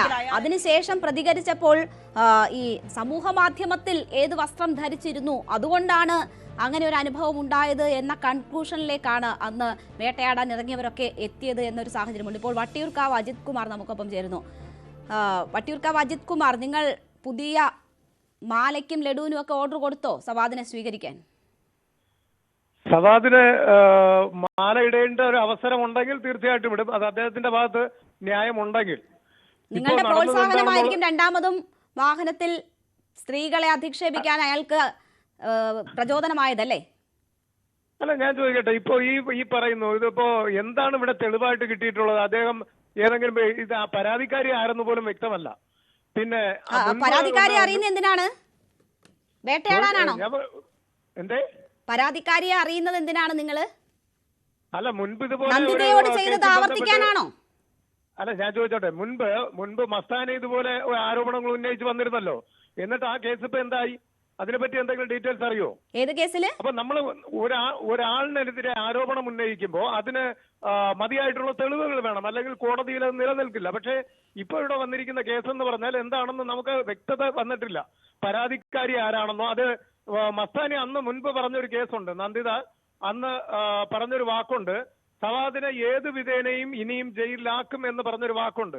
ഒരുപക്ഷെ ഇതൊരു ഗൂഢാലോചനയുടെ ഭാഗമല്ല എന്നെങ്ങനെ നമുക്ക് പറയാൻ പറ്റും? അപ്പൊ അത് പോലീസ് ഗൂഢാലോചനയുടെ ഭാഗമായിട്ട് ബസ്സിൽ മോശം പെരുമാറാൻ സവാദിനെ ആരെങ്കിലും പ്രേരിപ്പിച്ചതാണെന്നോ? എങ്ങനെയാണ് അയാൾ ചെയ്ത കുറ്റകൃത്യം മറ്റൊരാളുടെ പ്രേരണയാകുന്നത്? എങ്ങനെയാണ്? അല്ല, ഇതിപ്പോ ഈ ഏതോ ഒരു പെൺകുട്ടിയെ എന്തോ ഇദ്ദേഹം ചെയ്തു എന്ന് പറയുന്നു. ഏതോ ഒരു പെൺകുട്ടി അല്ലല്ലോ ശ്രീ വട്ടിയൂർക്കാവ് അജിത് കുമാർ. പോലീസ് അവർക്ക് ലഭിച്ച പരാതിയുടെ അടിസ്ഥാനത്തിലാണല്ലോ ഇയാളെ ഇപ്പോൾ കസ്റ്റഡിയിൽ എടുത്തിരിക്കുന്നത്. ഇപ്പോൾ നിങ്ങൾക്ക് ആളെ അറിയണം, ആളാരാണ് എന്ന് നിങ്ങളെ ധരിപ്പിക്കേണ്ടുന്ന ആവശ്യം എന്താണ്? സമൂഹ മാധ്യമത്തിൽ അവരെ ഇല്ലായ്മ ചെയ്യാനാണോ? 6 മിനിറ്റ് മോശം പെരുമാറ്റം നേരിട്ടതിന് അതിൽ പ്രതികരിച്ച പെൺകുട്ടി അല്പം മുമ്പ് പറഞ്ഞു നിർത്തിയതേ ഉള്ളൂ 2 വർഷമായിട്ടും താൻ അനുഭവിക്കുന്ന ട്രോമ എന്താണ് എന്നത്, നിങ്ങളെപ്പോലെയുള്ളവർ ചെയ്തത് എന്താണെന്നുള്ളത്. സമൂഹ മാധ്യമത്തിൽ ഇഷ്ടപ്പെടുന്നതൊന്നും ചെയ്യാൻ കഴിയാതെ ജീവിക്കേണ്ടി വന്ന 2 വർഷത്തെക്കുറിച്ച് ഇതിനോടകം എത്ര പേർ ഇതിനൊന്നും പോകാൻ വയ്യ എന്ന് കരുതി ഇത് സഹിച്ച് പോയിട്ടുണ്ടാകും എന്നറിയാമോ? ഞാൻ ചോദിക്കട്ടെ, ഈ പറയുന്ന നന്ദിതയുടെ കൂടെ ആയിരുന്നല്ലോ ഈ 2 ദിവസം, ഈ ആരോപണം ഉന്നയിച്ച് 2 ദിവസം ആ പെൺകുട്ടിയുടെ കൂടെ ആയിരുന്നു ഞങ്ങൾ. പിന്നീട് വന്ന് പറഞ്ഞ രീതി ഇൻസ്റ്റഗ്രാം ഐഡിയും പറഞ്ഞുകൊണ്ടാണോ ഒരു ആരോപണം ഉന്നയിക്കുന്ന ഒരു യുവാവിനെതിരെ? അന്ന് ചെയ്തത് തെറ്റല്ലേ? അന്ന് ചെയ്തത് പൂർണ്ണമായിട്ട് തെറ്റായതുകൊണ്ടാണ് ഞങ്ങൾ അദ്ദേഹത്തെ സപ്പോർട്ട് ചെയ്തതിന്റെ കാരണം. നിങ്ങൾ ചെയ്തതല്ലേ തെറ്റ്? ഒരു മാനസിക രോഗിയെ പിന്തുണച്ചു, അയാൾ ചെയ്ത തെറ്റ് എന്താണ് എന്ന് തിരിച്ചറിഞ്ഞില്ല, അയാളെ മാലയിട്ട് സ്വീകരിച്ച് ആനയിച്ച് വീണ്ടും പൊതു ഇടത്തിൽ ഇമാതിരി തെമ്മാടിത്തരം കാണിക്കാൻ നിങ്ങൾ പ്രോത്സാഹനം നൽകി. അതാണ് തെറ്റ്. ആ തെറ്റ് നിങ്ങൾ ഇപ്പോഴും തിരിച്ചറിയുന്നില്ല. ഈ 14-ാം തീയതി എന്തുകൊണ്ടാണ് അന്ന് ഇതിന് ഈ ആരോപണം ഉന്നയിക്കുകയോ അദ്ദേഹത്തെ അറസ്റ്റ് ചെയ്യുകയോ ചെയ്തിട്ടില്ലല്ലോ? എന്തുകൊണ്ടൊരു നടപടി ഉണ്ടായില്ല? ഇപ്പൊ ഈ 21-ന് എന്തുകൊണ്ടാണ് ഇത് പൊങ്ങി വന്നത്? അതാണ് എന്റെ ചോദ്യം. പരിപാടി നടത്തിയിട്ട് വണ്ടിയിൽ നിന്ന് ഇറങ്ങി ഓടിയ ആളെ പുറകെ പോയി ആ യുവതിയും ബസ് കണ്ടക്ടറും ഉൾപ്പെടെയുള്ളവർ പിടിച്ചാണ് ആദ്യ സംഭവത്തിൽ പോലീസിനെ ഏൽപ്പിക്കുന്നത്. ഇത്തവണ കുറച്ചുകൂടി നിങ്ങളുടെയൊക്കെ പരിലാളനത്തിൽ കുറച്ചുകൂടി എക്സ്പെർട്ടൈസ് ആയി ഒളിവിൽ പോയിരിക്കുകയായിരുന്നു പോലീസ്. പിന്നെ കണ്ടെത്തിയപ്പോഴാണ് കസ്റ്റഡിയിലെടുത്തത്. ഞാൻ പറയട്ടെ, ഇപ്പൊ സവാദ് തെറ്റ് ചെയ്തിട്ടുണ്ടെങ്കിൽ ഒരിക്കലും ഞാൻ അതിനെ ന്യായീകരിക്കുകയോ അദ്ദേഹത്തിന് വെള്ളപൂശാൻ വേണ്ടി ഇറങ്ങുകയോ ചെയ്യില്ല. പക്ഷേ ഒരു വ്യക്തത ഇല്ലാത്തൊരു കേസിൽ വേറൊരു ചാനലില് നമ്മുടെ ഞാനും കൂടി ആരാധിക്കുന്ന ഒരു റിപ്പോർട്ടർ അവിടെ രാവിലെ ഒരു കാര്യം പറഞ്ഞു. എന്താണെന്ന് പറയാ കാണിച്ചത്, തൃശ്ശൂർ ബസ് സ്റ്റാൻഡും കാണിച്ചിട്ട് സവാദ് നിൽക്കുന്നത്. ഞാൻ വിചാരിച്ചു എന്തോ വലിയ സംഭവമാണെന്ന്. അദ്ദേഹം ബസ്സിന്റെ ബോർഡ് നോക്കിക്കൊണ്ടാണ് നിൽക്കുന്നത്. സ്വാഭാവികമായിട്ട് നമ്മൾ ഒരു ബസ് സ്റ്റാൻഡിൽ ചെന്ന് കഴിഞ്ഞാൽ അതിന്റെ ബസ്സിന്റെ ബോർഡല്ലേ നോക്കത്തുള്ളൂ. അവിടെ വേറെ പെൺകുട്ടികൾ നിൽക്കുന്നുണ്ടായിരുന്നു. അദ്ദേഹം അതൊന്നും നോക്കുന്നത് ഞാൻ കണ്ടില്ല. പിന്നെ ഈ ബസ്സിൽ മലപ്പുറം ബസ്സിൽ കയറിയിട്ട് ഇദ്ദേഹം എന്ത് ചെയ്തു എന്നുള്ള കാര്യം എനിക്ക് വ്യക്തത ഇല്ല. അതിനൊരു വ്യക്തത ഇതേവരെ പോലീസും തന്നിട്ടില്ല. പെൺകുട്ടിയാണല്ലോ അവിടെ പോലീസിൽ പരാതി നൽകുകയും അത് കംപ്ലൈൻ്റായി രജിസ്റ്റർ ചെയ്യുകയും പോലീസ് നടപടിയെടുക്കുകയും ചെയ്തത്. ഞാനിപ്പോൾ അതിൻ്റെ വസ്തുത അന്വേഷിക്കാനോ കുറ്റം ചെയ്തിട്ടുണ്ടോ ചെയ്തിട്ടില്ലയോ എന്ന് തെളിയിക്കാനോ ഞാൻ താങ്കളോട് പറഞ്ഞില്ലല്ലോ. അതല്ലെങ്കിൽ താങ്കളുടെ ജോലി അതല്ലല്ലോ. അത് ചെയ്യാൻ നമുക്കിവിടെ വേറെ സംവിധാനമുണ്ടല്ലോ. നിങ്ങൾ ചെയ്ത അപരാധം എന്നത് ഇമാതിരി മനോരോഗികളെ പ്രോത്സാഹിപ്പിച്ചു പൊതു ഇടത്തിൽ എന്നതാണ്. ആ തെറ്റ് നിങ്ങൾ ഇനിയെങ്കിലും തിരുത്തുന്നുണ്ടോ? ഇമാതിരി പരിപാടികളുമായി ഇനിയെങ്കിലും വരാതിരിക്കോ? വന്നിട്ട് വേറെ കാര്യമൊന്നുമില്ല, ആരെയും സ്വാധീനിക്കാനൊന്നും പോകുന്നു എന്ന് വിചാരിച്ചിട്ടല്ല. ഇമാതിരി തെമ്മാടിത്തരം ജനാധിപത്യത്തിന്റെ അവകാശത്തിൽ നിന്നുകൊണ്ട് ഇനി ചെയ്യില്ല എന്ന് തീരുമാനിക്കുന്നുണ്ടോ എന്ന് അറിയാൻ വേണ്ടി മാത്രമേ ചോദിച്ചുള്ളൂ. അല്ല, ഇപ്പോ നമ്മൾ എന്ത് ചെയ്യുന്നു എന്നുള്ളത് ഞങ്ങളുടെ സംഘടനയാണ് തീരുമാനിക്കുന്നത്. ഞങ്ങളത് ന്യായം ഉണ്ടെങ്കിൽ തീർച്ചയായിട്ടും ഇവിടെ ഒരു വ്യാജ പരാതിയും ഞങ്ങൾ വെച്ച് പൊറപ്പിക്കില്ല. അതിന് മാറ്റമൊന്നുമില്ല. വ്യാജ പരാതി അല്ല, ഇത് ജെന്യൂൻ കേസാണെങ്കിൽ തീർച്ചയായിട്ടും അദ്ദേഹത്തിനെ ശിക്ഷിക്കണം. അതിന് വേണ്ടിയിട്ടുള്ള എല്ലാ സപ്പോർട്ടും നമ്മൾ കൊടുക്കും ആ പെൺകുട്ടിക്ക്. അതിന് യാതൊരു മാറ്റവുമില്ല. ഇവിടെ ഒരു വ്യാജ പരാതിയോ വ്യാജ ആരോപണമായിട്ടോ ഒരു പെണ്ണിനെയും ഇവിടെ ഒരു ഫെമിനിസ്റ്റുകളെയും നമ്മളിവിടെ ഇനി കേരളത്തിൽ വാഴിക്കില്ല എന്നുള്ളതിന് യാതൊരു മാറ്റവുമില്ല. അത് ശക്തമായിട്ട് തന്നെയാണ് പറയുന്നത്. അതിൽ യാതൊരു മാറ്റവും കാര്യം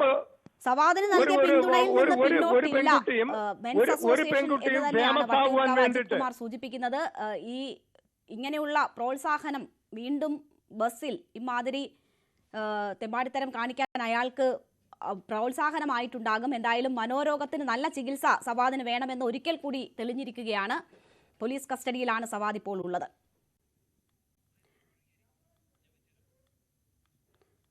പഴകിയ അരി വൃത്തിയാക്കി പുതിയ ബ്രാൻഡിൽ വിൽപ്പന നടത്തിയത് ഡിവൈഎഫ്ഐ പ്രവർത്തകർ തടഞ്ഞു. തിരുവനന്തപുരം പാലോട് സ്വകാര്യ വ്യക്തിയുടെ ഗോഡൌണിലായിരുന്നു നിലവാരം കുറഞ്ഞ അരി പാക്കറ്റുകളിലാക്കി വിൽപ്പനയ്ക്ക് ശ്രമിച്ചത്. തമിഴ്നാട്ടിൽ നിന്ന് കൊണ്ടുവന്ന പുഴുവരിച്ച അരിയാണിതെന്ന് ആരോപണമുണ്ട്.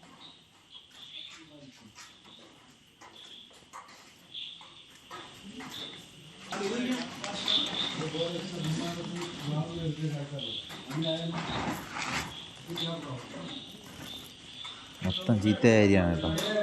ചീത്തയായ അരി ഫുള്ള് പുതിയ ചാക്കിൽ നിറച്ച്.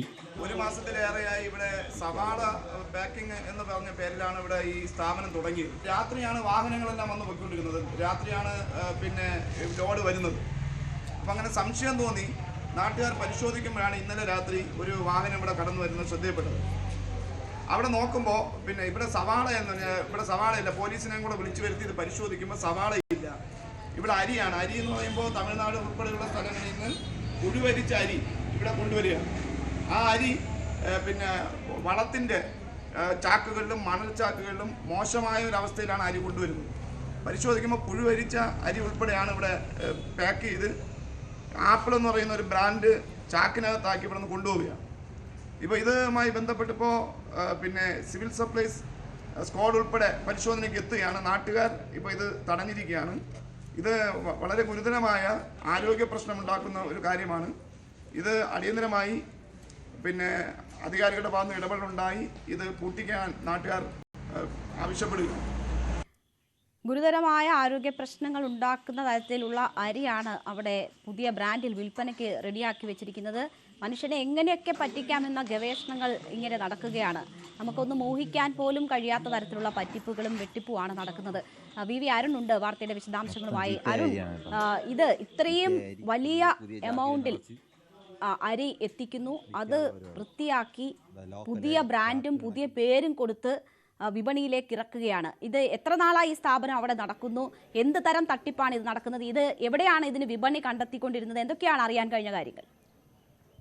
പാലോടുള്ളൊരു സ്ഥാപനമാണിത്. ഇവിടെ സവാള ഗോഡൌൺ എന്നായിരുന്നു നാട്ടുകാർക്ക് ഇത് അറിയാവുന്നത്. പക്ഷേ അവിടെ ഇന്നലെ ചില ഈ തൊഴിലാളികളുമായി പ്രശ്നമുണ്ടായിരുന്നു. അതിൻ്റെ ഭാഗമായി ഇന്നലെ അവിടെ നിന്ന് ലോറി തൊഴിലാളികൾ തടയുകയും അങ്ങനെ പരിശോധിക്കുകയുമായിരുന്നു. നാട്ടുകാരും തൊഴിലാളികളും തടഞ്ഞ് പരിശോധിക്കുകയായിരുന്നു. അപ്പോഴാണ് വളരെ മോശം അവസ്ഥയിലുള്ള പുഴുവരിച്ച അരി തന്നെ എന്ന് വേണമെങ്കിൽ പറയാം. ആ രീതിയിൽ അരിയാണ് അവിടെ ഈ ചാക്കുകളിൽ വലിയ ചാക്കുകൾ കൊണ്ടുവന്നത്. എന്നിട്ട് അവിടെ അത് കഴുകി വൃത്തിയാക്കി മറ്റ് ആപ്പിൾ എന്ന പേരൊട്ടിച്ച പുതിയ കവറുകളിലാക്കിയും അതുപോലെ തന്നെ ചാക്കുകളിലാക്കിയും മാറ്റുകയായിരുന്നു. തീർത്തും വൃത്തിഹീനമായ സാഹചര്യത്തിൽ അത്തരത്തിൽ ഒരു ബ്രാൻഡ് തന്നെ അവിടെ ഉണ്ടാക്കി അത് ഒരു പുതിയ ബ്രാൻഡായി വിപണിയിൽ എത്തിക്കുകയായിരുന്നു. അവിടെ പിടിച്ചെടുത്ത വാഹനം തിരുവനന്തപുരത്ത് അമ്പലമുക്കിലുള്ള ഒരു സൂപ്പർ മാർക്കറ്റിലെ വാഹനമാണ്. അതായത് അവിടെ അത്തരം സ്ഥലങ്ങളിൽ അടക്കം ഇത് കയറ്റിവിടുന്നു എന്നാണ് നാട്ടുകാർ ആരോപിക്കുന്നത്. ഏതായാലും ചാക്കുകണക്കിന് അരി ആ രീതിയിൽ അവിടെ ഉണ്ട്. നമുക്കറിയാം, നേരത്തെയും ഇത്തരത്തിൽ കേരളത്തിൽ ഉണ്ടായിരുന്ന റേഷൻ അരിയും അതുപോലെ തന്നെ മറ്റ് സംസ്ഥാനങ്ങളിൽ കൊണ്ടുവരുന്ന വില കുറഞ്ഞ അരിയും ഒക്കെ ഈ രീതിയിൽ കഴുകി വൃത്തിയാക്കി ഉണക്കി പുതിയ ബ്രാൻഡുകളാക്കി വലിയ വിലയ്ക്ക് വിൽക്കുന്ന ഒരു സംഘം എല്ലായിടത്തും തിരുവനന്തപുരത്ത് മാത്രമല്ല പല ജില്ലകളിലും അത്തരം സംഘങ്ങളുണ്ട്. അതിൻ്റെ ഒരു ഭാഗമായി ആയിട്ടാണ് ഇതിനെയും ഇപ്പോൾ അധികൃതർ കാണുന്നത്. ഏതായാലും കഴിഞ്ഞ കുറേ നാളായി ഇതിവിടെ പ്രവർത്തിക്കുന്നുണ്ട്. ജില്ലയുടെ പല ഭാഗങ്ങളിലേക്കും ഒരുപക്ഷെ നമ്മളുടെ അടുത്തുള്ള സൂപ്പർ മാർക്കറ്റിലടക്കം. എവിടെ നിന്നാണ് അരുൺ ഈ പഴകിയ അരി ഇവിടെ എത്തിക്കുന്നത്? തമിഴ്നാട്ടിൽ നിന്നാണ് എന്നൊരു സൂചന നമ്മുടെ ഇൻട്രോയിൽ ഉണ്ടായിരുന്നു. അപ്പോൾ അവിടെ നിന്ന് കൊണ്ടുവരുന്നു എന്ന് പറഞ്ഞാൽ ഈ റേഷൻ കടകൾ വഴി വിതരണത്തിന് വെച്ചിരുന്ന അരി തന്നെയാണോ? അതിനെക്കുറിച്ചുള്ള വിവരങ്ങൾ ലഭ്യമായിട്ടുണ്ടോ? ഇതിൽ ഏതെങ്കിലും നിയമ നടപടികൾ ആരംഭിച്ചിട്ടുണ്ടോ? തമിഴ്നാട്ടിൽ നിന്നുള്ള അരി തന്നെയാണ് കൊണ്ടുവരുന്നതാണ് മനസ്സിലാക്കുന്നത്. അത് തമിഴ്നാട്ടിലെ റേഷൻ കടകളിൽ നിന്നാണോ അല്ലെങ്കിൽ മറ്റേതെങ്കിലും മില്ലുകളിൽ നിന്നും പഴകിയ അരിയൊക്കെ കൊണ്ടുവരുന്നതാണെന്ന കാര്യത്തിൽ വ്യക്തതയില്ല. സിവിൽ സപ്ലൈസ് ഉദ്യോഗസ്ഥരോട് പരിശോധിച്ചിരുന്നു. അതിൻ്റെ അടിസ്ഥാനത്തിൽ തുടർ നടപടികളിലേക്ക് നീങ്ങാനാണ് തീരുമാനം. സപ്ലൈ ഓഫീസർമാരടക്കമുള്ളവർ അവിടെ എത്തി നേരത്തെ പരിശോധന നടത്തുന്നുണ്ടായിരുന്നു. അതിന് വിവരങ്ങൾ ഇനിയും ലഭ്യമാകേണ്ടതുണ്ട്. ഇത് ഒരുപക്ഷെ തമിഴ്നാട്ടിലെ റേഷൻ കടകളിൽ നിന്നുള്ളതാകാം, അല്ലെങ്കിൽ മറ്റേതെങ്കിലും സ്വകാര്യ മില്ലുകളും ഒക്കെ ആകാം. പലയിടത്തും ഇത്തരം പഴകിയ അരി കൊണ്ടുവന്ന് ഇങ്ങനെ അത് കഴുകി വൃത്തിയാക്കി ചിലതൊക്കെ കഴുകാതെ തന്നെയും ബ്രാൻഡാക്കി മാറ്റുന്നുണ്ട്. ആപ്പിൾ എന്നൊരു ബ്രാൻഡ് അത് അരി നിറയ്ക്കാനായി പ്രത്യേക ബാഗുകളും ക്യാരി ബാഗുകളും ഒക്കെ നമുക്ക് ആ ദൃശ്യങ്ങളിൽ ഉണ്ടായിരുന്നു. അത്തരത്തിലാണ് ഇത് വലിയ രീതിയിൽ ആളുകളെ പറ്റിക്കുന്നത്. വളരെ മോശം സാഹചര്യത്തിലുള്ള അരി അല്ലെങ്കിൽ മോശാവസ്ഥയുള്ള അരി കൊണ്ടുവന്ന് ഈ രീതിയിൽ പാക്കുകളാക്കി വളരെ ചുരുങ്ങിയ വിലയ്ക്കോ അല്ലെങ്കിൽ സൗജന്യമായോ ഒക്കെ സർക്കാരുകൾ കൊടുക്കുന്ന അരിയാകാം, അല്ലെങ്കിൽ അതിൽ തന്നെ കാലപ്പഴക്കം വന്ന ഉപയോഗശൂന്യമായ അരിയാകാം. അതാണ് ഇത്തരത്തിൽ മാറ്റി ആളുകളെ ഈ പുതിയ കെട്ടിലും മട്ടിലും പുതിയ ബ്രാൻഡുകളാക്കി അത് വിപണിയിലേക്ക് എത്തിക്കുന്നത്. തലസ്ഥാനത്തെ തന്നെ നഗരങ്ങളിലെയും അതുപോലെ തന്നെ വനമേഖലകളിലെയും സൂപ്പർ മാർക്കറ്റുകളിൽ ഇത്തരം അരി വിൽപ്പനയ്ക്ക് എത്തിക്കുന്നു. അതുകൊണ്ട് ആകാം ഒരുപക്ഷെ ഈ അമ്പലമുക്കിലുള്ള ഒരു സ്ഥാപനത്തിൻ്റെ ഒരു വാഹനം തന്നെ അരി കൊണ്ടുപോകാൻ വന്ന വാഹനമെന്നാണ് നാട്ടുകാർ പറയുന്നത്. അത് തന്നെ അവിടെ തടഞ്ഞു വയ്ക്കുകയും പോലീസിലും അതുപോലെ തന്നെ സിവിൽ സപ്ലൈസ് വകുപ്പിനെയും ഒക്കെ നാട്ടുകാരും അവിടുത്തെ DYFI പ്രവർത്തകരും ഒക്കെ വിവരം അറിയിച്ചതും. സ്ഥാപനം പൂട്ടിയോ? ഇപ്പോൾ DYFI പ്രവർത്തകരുടെ പ്രതികരണം നമ്മൾ കണ്ടു. വലിയ രീതിയിലുള്ള ജാഗ്രത അവിടെ നാട്ടുകാരുടെ ഭാഗത്തു നിന്നും ഉണ്ട് എന്ന് മനസ്സിലാക്കുന്നു. ആ ഒരു നിരീക്ഷണത്തിനൊടുവിൽ തന്നെയാണ് ഇത് പിടിക്കപ്പെടുന്ന ഒരു സാഹചര്യം ഉണ്ടായത്. ഈ സ്ഥാപനം പൂർണ്ണമായും പൂട്ടിയോ? ഇത് സീസ് ചെയ്തോ? അതിൻ്റെ വിശദാംശങ്ങൾ ലഭ്യമാകാനുണ്ട്. സിവിൽ സപ്ലൈസ് ഉദ്യോഗസ്ഥരുടെ പരിശോധന അവിടെ അല്പസമയം മുമ്പ് തുടരുകയായിരുന്നു. അതിനുശേഷം മാത്രമേ എന്താണ് അവിടെ സംഭവിച്ചെന്ന കാര്യത്തിൽ ഇത് കൃത്യമായത് എവിടെ നിന്ന് വന്ന അരിയാണ്, എത്ര നാളുകളായി ഇവർ ഈ കച്ചവടം ഇവിടെ നടത്തുന്നുണ്ട്, എത്ര അധികം ക്വാണ്ടിറ്റിയുള്ള അരി അവിടെ ഉണ്ട് എന്ന കാര്യത്തിൽ വ്യക്തമാവുകയുള്ളൂ. അതായത് സിവിൽ സപ്ലൈസ് വകുപ്പ് പരിശോധന നടത്തുന്നുണ്ട്. സംസ്ഥാനത്തെ റേഷൻ കടകളിൽ അരിയാണോ അല്ലെങ്കിൽ മറ്റേതെങ്കിലും സ്ഥലത്ത് നിന്ന് കൊണ്ടുവന്ന അരിയാണ്, തമിഴ്നാട്ടിൽ നിന്നാണ് നമുക്ക് ലഭിക്കുന്ന വിവരം, അത് ശരിയാണോ എന്ന കാര്യത്തിലൊക്കെ ഈ സിവിൽ സപ്ലൈസ് വകുപ്പ് ഉദ്യോഗസ്ഥരുടെ പരിശോധനയ്ക്ക് ശേഷം മാത്രമേ വ്യക്തതയുണ്ടാവുകയുള്ളൂ. ശരി, എന്തായാലും നമുക്ക് ദൃശ്യങ്ങളിൽ കാണാം. ഒരുപാട് ചാക്കുകളിൽ അരി നിറച്ച് വെച്ചിരിക്കുന്നത് നമുക്ക് കാണാം. അത് പല പാക്കറ്റുകളിലേക്കാക്കി മാറ്റുന്നത് കാണാം. വലുതും ചെറുതുമായ പാക്കറ്റുകളിലേക്ക് മാറ്റുന്നു. എന്തായാലും വളരെ ആസൂത്രിതമായി നടത്തിയ വലിയ ആരോഗ്യത്തിന് ഹാനികരമായ തരത്തിലുള്ള ഒരു തട്ടിപ്പ് എന്തായാലും അത് പിടിക്കപ്പെട്ടിരിക്കുന്നു. ഇനി തുടർ നടപടികൾ ഉണ്ടാകും എന്നാണ് മനസ്സിലാക്കുന്നത്. ഇതിൻ്റെ ഉറവിടം എവിടെയൊക്കെയായിരുന്നു ഇതിൻ്റെ വിപണി കണ്ടെത്തിയിരുന്നത്, ആരൊക്കെയാണ് ഇതിന് പിന്നിൽ പ്രവർത്തിച്ചത്, അങ്ങനെയുള്ള വിവരങ്ങൾ കൂടി വരേണ്ടതുണ്ട്. എന്തായാലും ആരോഗ്യത്തിന് ഹാനികരമാകുന്ന രീതിയിൽ ഉപയോഗശൂന്യമായ അരിയാണ് ഈ രീതിയിൽ മറ്റ് ഏതെങ്കിലും തരത്തിലൊക്കെ പ്രോസസ്സ് ചെയ്ത് പുതിയ ബ്രാൻഡിൽ പുതിയ പാക്കറ്റുകളാക്കി വിൽക്കാൻ ശ്രമം നടന്നത്. വാൽപ്പാറയിൽ പുലി പിടിച്ച 4.5 വയസ്സുകാരിയുടെ മൃതദേഹം കണ്ടെത്തി. മൃതദേഹത്തിന്റെ പകുതിയും പുലി ഭക്ഷിച്ച നിലയിലായിരുന്നു. ഇന്നലെയാണ് വീട്ടുമുറ്റത്ത് കളിച്ചുകൊണ്ടിരുന്ന കുട്ടിയെ പുലി പിടിച്ചത്. മൃതദേഹം പോസ്റ്റ്മോർട്ടത്തിന് ശേഷം ബന്ധുക്കൾക്ക് വിട്ടു നൽകും. ഐഷത്തുൽ ഷംന വിവരങ്ങളുമായി ചേരുന്നു. ഷംന, വളരെ ദുഃഖകരമായ വാർത്തയായിരുന്നു. ആ കുട്ടിയെ കാണാതായത് മുതൽ പിന്നീട് മൃതദേഹം കണ്ടെത്തിയെന്ന വാർത്തകൾ വരുമ്പോഴൊക്കെ വരെ പകുതി ഭക്ഷിച്ച നിലയിലാണ് ആ മൃതദേഹം ലഭിച്ചത്. അടുത്തുനിന്ന് തന്നെയുള്ള ഒരു തേയിലത്തോട്ടത്തിൽ നിന്നാണ് മൃതദേഹം കണ്ടെത്തിയതെന്ന് മനസ്സിലാകുന്നു. ഈ കുട്ടി വീടിന് മുന്നിൽ കളിച്ചുകൊണ്ടിരിക്കുകയായിരുന്നു. അവിടെ നിന്ന് എത്ര ദൂരത്തേക്ക് കൊണ്ടുപോയിരുന്നു ഈ പുലി? മറ്റ് വിവരങ്ങൾ ലഭ്യമായിട്ടുള്ളത് എന്തൊക്കെയാണ്?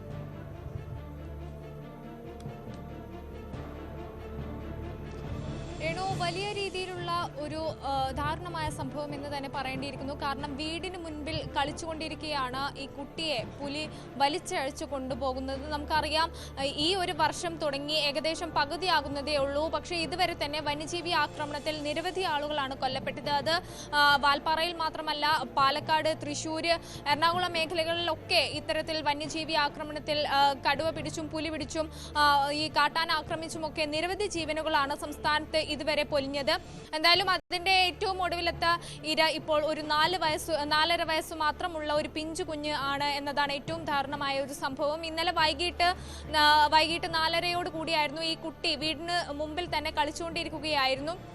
അതിനിടെയാണ് ഈ പുലി സമീപത്തെ തേയിലത്തോട്ടത്തിൽ പതുങ്ങിയിരിക്കുന്ന പുലി പെട്ടെന്ന് പാഞ്ഞടുത്തതും കുട്ടിയെ വലിച്ചഴച്ചു കൊണ്ടുപോയതും. സമീപത്തുണ്ടായിരുന്ന തോട്ടം തൊഴിലാളികൾ വലിയ രീതിയിൽ ബഹളം വെച്ചെങ്കിൽ കൂടി പുലി കുട്ടിയെ ഉൾക്കാട്ടിലേക്ക് ഈ തേയിലത്തോട്ടത്തിനിടയിലേക്ക് വലിച്ചു കൊണ്ടുപോവുകയായിരുന്നു. അതിനുശേഷം വലിയ രീതിയിലുള്ള തെരച്ചിൽ ഇന്നലെ നടത്തി. വനം വകുപ്പും ഫയർഫോഴ്സ് ഉദ്യോഗസ്ഥരും ഒപ്പം നാട്ടുകാരും ചേർന്ന് വ്യാപകമായ തെരച്ചിലായിരുന്നു ഇന്നലെ സമീപത്ത് നടത്തിയത്. പക്ഷേ കുട്ടിയെ കണ്ടെത്താൻ കഴിഞ്ഞില്ല. ഇന്നലെയൊക്കെ വാൽപ്പാറ മേഖലയിൽ ഈ ഒരു പ്രതികൂല കാലാവസ്ഥയായിരുന്നു ഉണ്ടായിരുന്നത്. ശക്തമായ കാറ്റും മഴയൊക്കെ ഉണ്ടായിരുന്നു. പക്ഷെ അതൊക്കെ അവഗണിച്ചുകൊണ്ട് ഈ കുഞ്ഞിന്റെ ജീവൻ എങ്ങനെയെങ്കിലും തിരിച്ചുപിടിക്കാനാവുന്നതും ഇന്നലെ തെരച്ചിൽ നടത്തിയിരുന്നു ഈ നാട്ടുകാരുടെ കൂടി നേതൃത്വത്തിൽ. പക്ഷെ കുട്ടിയെ കണ്ടെത്താൻ കഴിഞ്ഞില്ല. അതിനുശേഷം ഇന്ന് രാവിലെ ഏറെ നേരത്തെ തന്നെ കുട്ടിക്കായുള്ള തെരച്ചിൽ വീണ്ടും പുനരാരംഭിച്ച് ഊർജിതമാക്കിയിരുന്നു. ഇതിനിടെയാണ് വീടിന് 300 മീറ്റർ അകലെയുള്ള കാട്ടിൽ നിന്നും കുട്ടിയുടെ മൃതദേഹം കണ്ടെത്തുന്നത്. ഏറ്റവും ദുഃഖകരമായ ദാരുണമായ ഒരു സംഭവം, ഈ കുട്ടിയുടെ മൃതദേഹം പകുതിയും പുലി കടിച്ച് ഭക്ഷിച്ച നിലയിലായിരുന്നു എന്നതാണ്. കാരണം ഇന്നലെ ഒരുപക്ഷെ ആ കുട്ടിയെ കണ്ടെത്താൻ കഴിഞ്ഞിരുന്നെങ്കിൽ ഇത്രയും ഒരു ദുഃഖകരമായ ഒരു സംഭവത്തിലേക്ക് കാര്യങ്ങൾ പോവില്ലായിരുന്നു. പക്ഷേ ഇന്നലെ നമുക്കതിന് സാധിച്ചില്ല. ഒപ്പം തന്നെ ഈ കുട്ടിയുടെ പകുതിയും ഈ പുലി ഭക്ഷിച്ചു എന്നതാണ് ഏറ്റവും സങ്കടകരമാകുന്ന ഒരു കാര്യം. ഒപ്പം തന്നെ ഈ ജാർഖണ്ഡ് സ്വദേശികൾ കഴിഞ്ഞ ഞായറാഴ്ചയാണ് ഇവിടെ എത്തുന്നത്, വാൽപ്പാറയിൽ എത്തുന്നത്. ഇവിടെ തോട്ടം തൊഴിലിന് വേണ്ടിയാണ് ഈ മനോജും കുടുംബവും എത്തുന്നത്. ഇവരുടെ മകളാണ് ഈ കൊല്ലപ്പെട്ടതും. എന്തായാലും കഴിഞ്ഞ ആഴ്ച തൊഴിൽ തേടിയെത്തിയ ഒരു ജാർഖണ്ഡ് സ്വദേശികളുടെ കുട്ടിയാണ് ഇത്തരത്തിൽ ഈ വന്യജീവി ആക്രമണത്തിൽ കൊല്ലപ്പെട്ടിരിക്കുന്നത്. കഴിഞ്ഞ കുറെ നാളുകളായി മേഖലയിൽ കാട്ടാന അടക്കമുള്ള വന്യജീവികളുടെ ആക്രമണം ഉണ്ടായിരുന്നു, മേഖലയിൽ സാന്നിധ്യം ഉണ്ടായിരുന്നു. അതിന്റെ അടിസ്ഥാനത്തിൽ തന്നെ നാട്ടുകാർ നിരവധി തവണ ഇക്കാര്യം ഉന്നയിക്കുകയും ചെയ്തിട്ടുണ്ട്.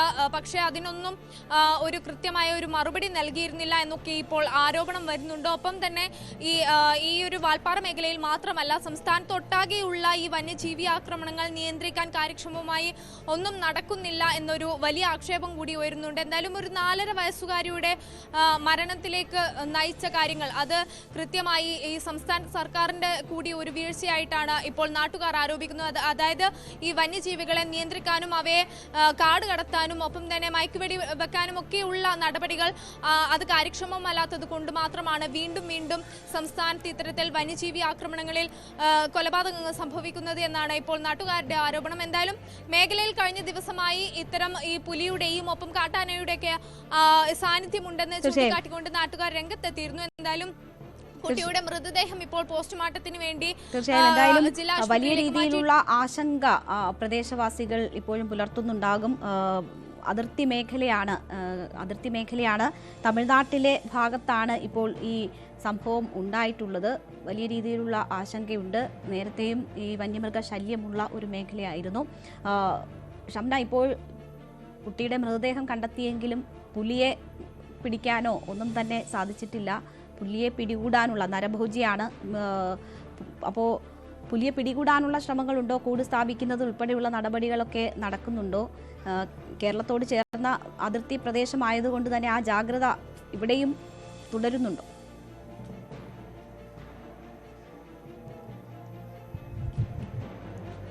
ഷംന,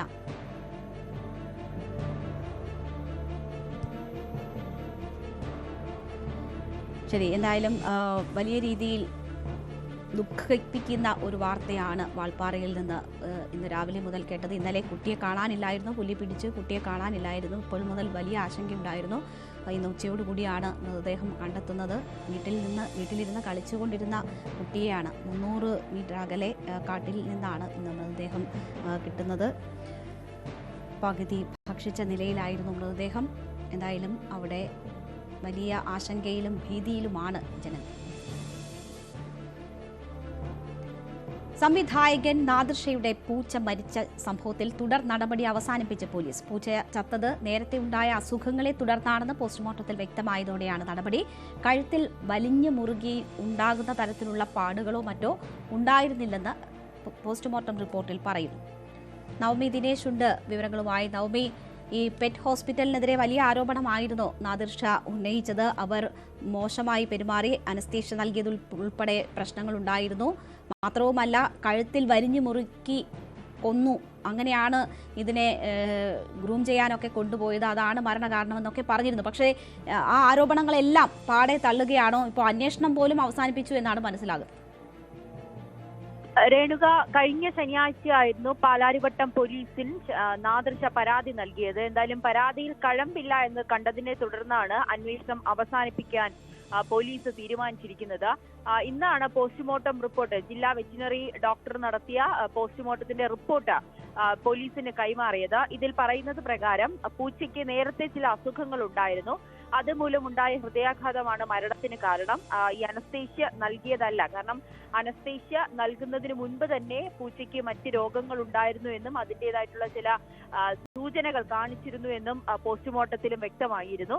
ഇതിന്റെ അടിസ്ഥാനത്തിലാണ് മറ്റ് ശരീരത്തിൽ പൂച്ചയുടെ ഈ നാദിർഷയുടെ മകൾ പറയുന്നത് പ്രകാരം പൂച്ചയെ കഴുത്തിൽ കെട്ടി വലിച്ചു കൊണ്ടുപോയത് കണ്ടു എന്നാണ്. പക്ഷെ ആ വലിച്ചു കൊണ്ടുപോയതൊന്നും മരണത്തിന് കാരണമായില്ല. കഴുത്തിൽ മറ്റ് പാടുകളൊന്നും ഇല്ല എന്നുകൂടി പോസ്റ്റ്മോർട്ടത്തിൽ വ്യക്തമായിരിക്കുന്ന സാഹചര്യത്തിലാണ് പോലീസ് ഇനി തുടർ നടപടികൾ വേണ്ട, അവസാനിപ്പിക്കാമെന്ന രീതിയിലേക്ക് എത്തി നിൽക്കുന്നത്. നേരത്തെ തന്നെ എറണാകുളം പെറ്റ് ഹോസ്പിറ്റൽ ഈ കാര്യങ്ങൾ വ്യക്തമാക്കിയിരുന്നു. പൂച്ചയ്ക്ക് മറ്റെന്തെങ്കിലും അസുഖമുള്ളത് കൊണ്ടായിരിക്കാം ഹൃദയാഘാതം വന്ന് മരിച്ചുപോയത്, അല്ലാതെ അവിടെ നടത്തിയ അനസ്തേഷ്യയുടെ ഫലമായിട്ടല്ല പൂച്ച ചത്തത് എന്ന് നേരത്തെ തന്നെ ഹോസ്പിറ്റൽ വ്യക്തമാക്കുകയും ചെയ്തിരുന്നു. ഏത് അന്വേഷണത്തോടും സഹകരിക്കാമെന്നും ഹോസ്പിറ്റലിലെ ഡോക്ടർ അനീഷ് നിലപാടെടുക്കുകയും ചെയ്തിരുന്നു. എന്തായാലും ഡോക്ടറും ഈ ഹോസ്പിറ്റലും പറഞ്ഞത് തന്നെയാണ് യാഥാർത്ഥ്യം എന്നത് തന്നെയാണ് ഇപ്പോൾ പോസ്റ്റ്മോർട്ടം റിപ്പോർട്ട് വരുമ്പോൾ ലഭ്യമാകുന്നത്. നാദിർഷ എന്ന പെറ്റ് ലവറുടെ ആശങ്ക പങ്കുവെക്കുകയായിരുന്നു അദ്ദേഹം ഫേസ്ബുക്ക് പോസ്റ്റിലൂടെ. അതിനുശേഷം അദ്ദേഹത്തിന്റെ സംശയങ്ങൾ ഒരു പരാതിയായി നൽകുകയും ചെയ്തു. എന്തായാലും ഇപ്പോൾ അതിനൊന്നും അടിസ്ഥാനമില്ല, സ്വാഭാവിക മരണമാണ് എന്നതാണ് പോസ്റ്റ്മോർട്ടം റിപ്പോർട്ടിലൂടെ വ്യക്തമാകുന്നത്. അത് ഹൃദയാഘാതം കൊണ്ടുണ്ടായിട്ടുള്ള മരണമാണ്. നേരത്തെയും പൂച്ചയ്ക്ക് അസുഖങ്ങൾ ഉണ്ടായിരുന്നു, അതാണ് മരണത്തിലേക്ക് നയിച്ചത് എന്നതാണ് മനസ്സിലാക്കുന്നത്.